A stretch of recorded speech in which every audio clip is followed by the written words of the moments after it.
Hello and welcome to the pitch of our demo, Service-Oriented Intelligent and Extensible RAN. Our demo shows service-oriented radio access networking by means of intelligent slicing.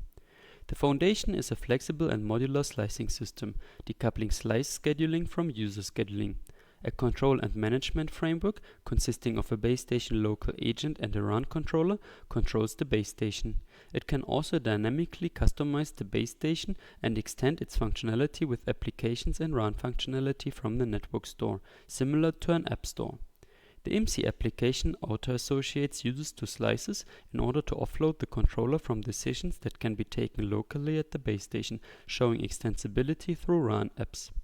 The agent demands a suitable scheduling algorithm downloaded from the store through the controller in order to improve throughput from 2 to 3 megabits per second per user, demonstrating RAN customization. Finally, the burst analysis application observes traffic for certain users and lowers the traffic round-trip times up to 30% by creating dedicated slices on the fly, indicating RAN intelligence. We invite you to watch the complete demo. Thanks.